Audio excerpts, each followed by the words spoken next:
Let's talk about feudalism. And I mean the real feudalism, not the sanitized version you got in high school history class, where it was just knights and castles and a vague hierarchy that eventually went away on its own. Because here's what nobody tells you about feudalism. It wasn't just a political system. It wasn't just an economic system. It was a theological product, a divine ordained cage. And the organization that built that cage blessed that cage, profited from that cage, and made sure you believed God Himself had locked the door. It was the Christian church. Now I know what some of you are already typing in the comments, and I want you to hold that energy because I'm going to be fair today. I'm going to give you counter arguments in the end, what historians actually debate. But I need you to stay with me until the end, because by the end, you are going to look at the medieval world and honestly, at some parts of the modern world very differently.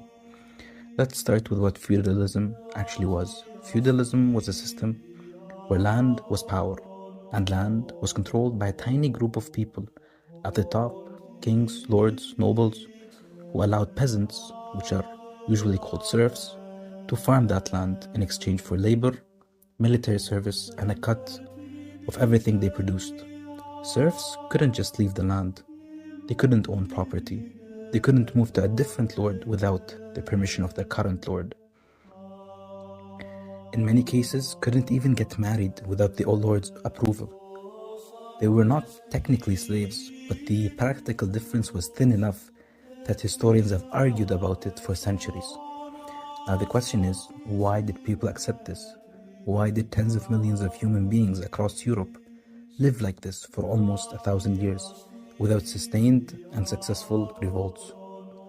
And the answer the textbook gives you is they did not have a choice. But that's not a complete answer, because humans have always had the choice about whether to accept a system as legitimate or not.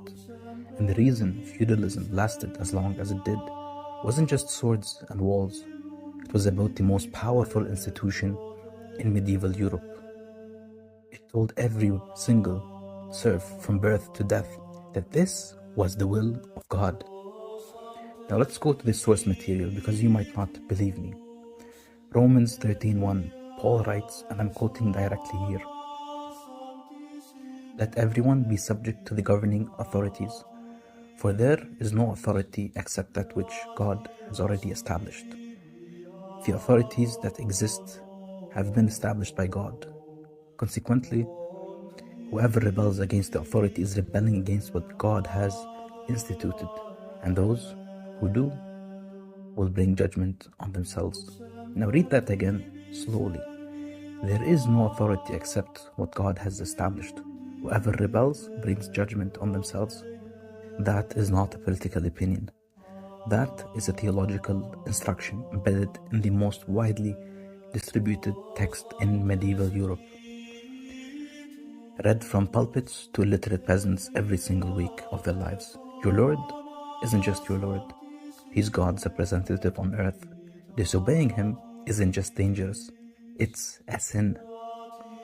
It puts your soul at risk. That is an extraordinarily powerful tool of social control, and the church used it. But it went deeper than one Bible verse, because medieval Christianity didn't just have an individual instruction. It had an entire cosmological framework designed to make hierarchy feel as neutral and inevitable as gravity. It was called the Great Chain of Being.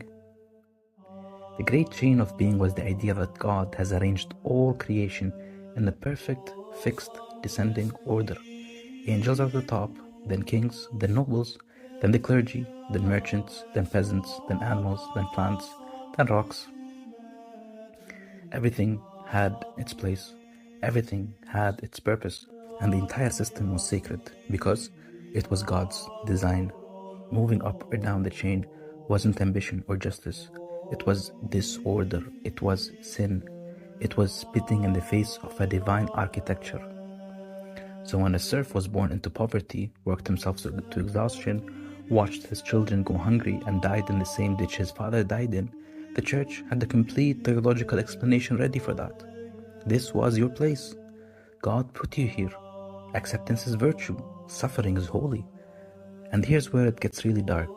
Matthew 19:24.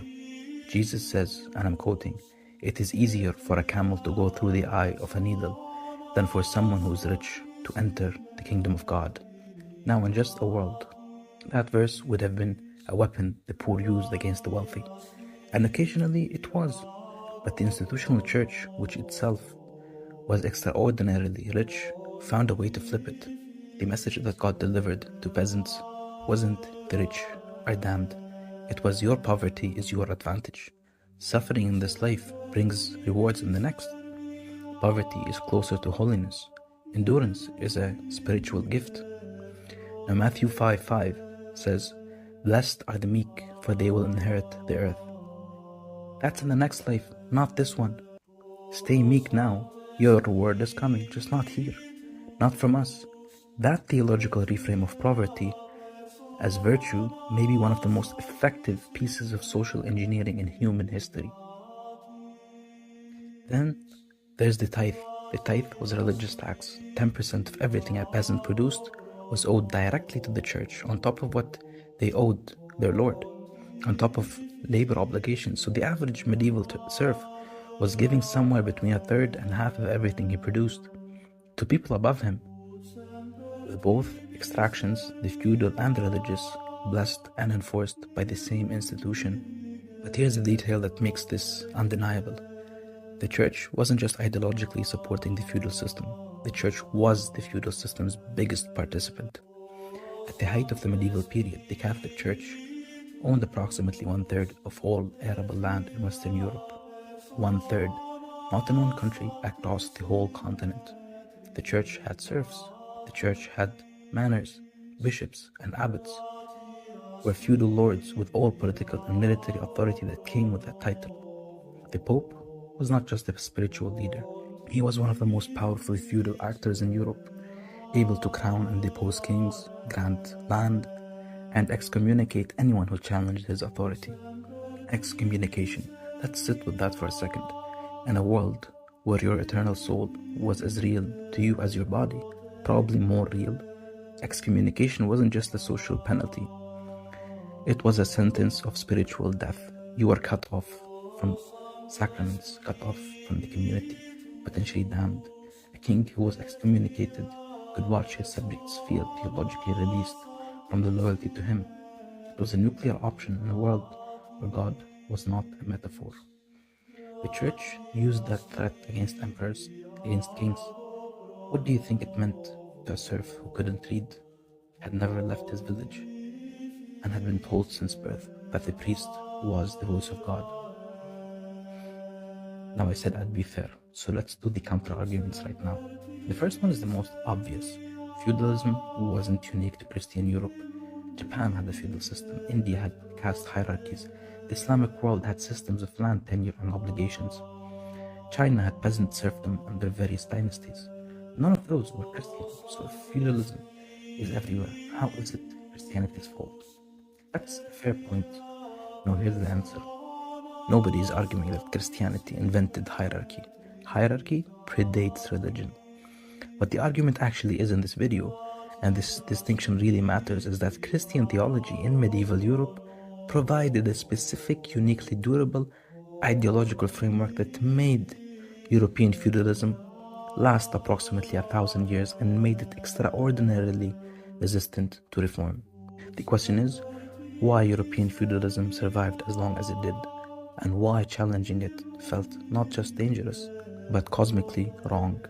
Compared with Islam for a moment, early Islamic economic teaching, particularly in the Quran and the Hadith, was actually pretty hostile to the kind of extraction feudalism ran on. Take for example zakat, which is basically a mandatory charitable giving, and it's one of the 5 pillars of Islam. It created a structural obligation to redistribute wealth, mainly to the poor. Islamic law placed significant restrictions on land monopolization. The Quran in Surah 2:188 explicitly forbids consuming others' property unjustly. The Prophet's own statements on the right of laborers are remarkably protective by ancient standards.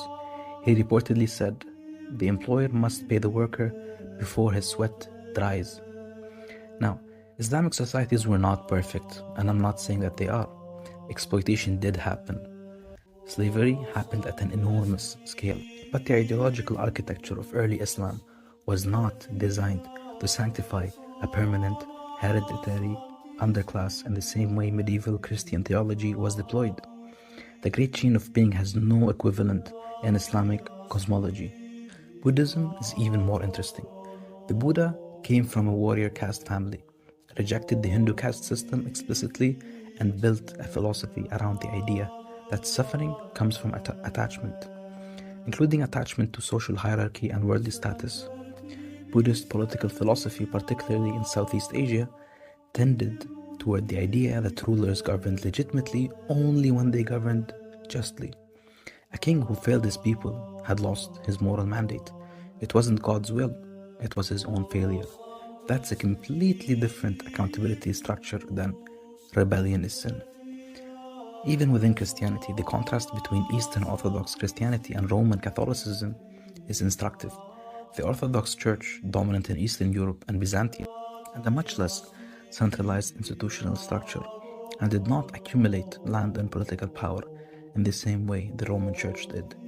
Byzantine feudalism existed, but the theological machinery that made Western feudalism so uniquely suffocating was largely a Roman Catholic construction.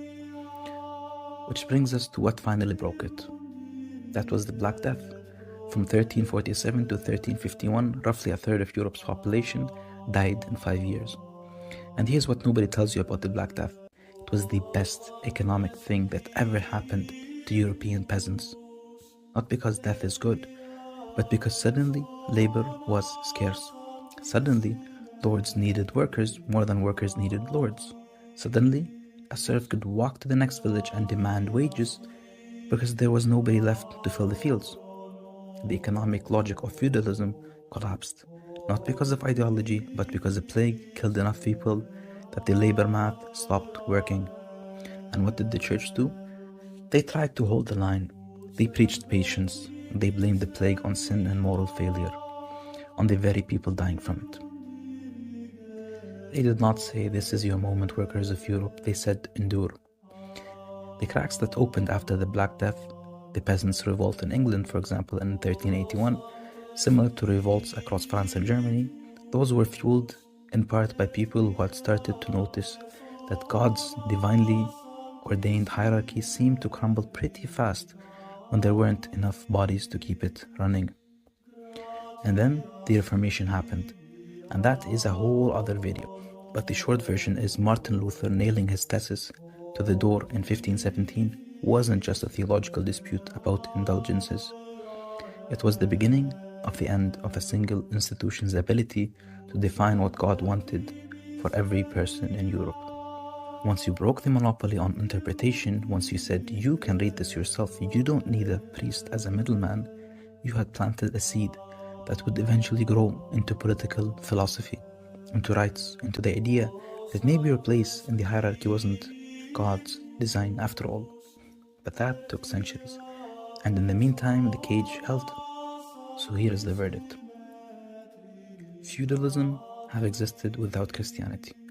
Hierarchy is a human default, but the specific form that European feudalism took, the theological justification, the divine mandate for obedience, the weaponization of the afterlife against the poor, the institutional church as the largest feudal landowner on the continent, that combination created something uniquely durable and uniquely difficult to challenge. You weren't just fighting your Lord, you were fighting God. Romans 13 told you to obey. The great chain of being told you your place was fixed. Matthew told you your poverty was holy. The tithe extracted your surplus. The threat of excommunication kept things in line, and terror kept peasants silent. And the institution delivering all of this was simultaneously collecting 1/3 of European land and calling itself the bride of Christ. The cage was real. The lock was theological, and the church had the key for 1,000 years. That's not an attack on faith. Faith is personal. This is not the point of this video. This is just an observation about institutions and power. about what happens when an organization gets to define God's will and also happens to own a third of the continent. The myth of feudalism is that it was just how things were. The truth is that someone built it, someone maintained it, and someone made sure you believed God wanted it to be that way. Thanks for watching. If you liked the video, please press like and subscribe, and tell me in the comments what type of historical event or idea do you want me to discuss in the next video. Thank you and good night.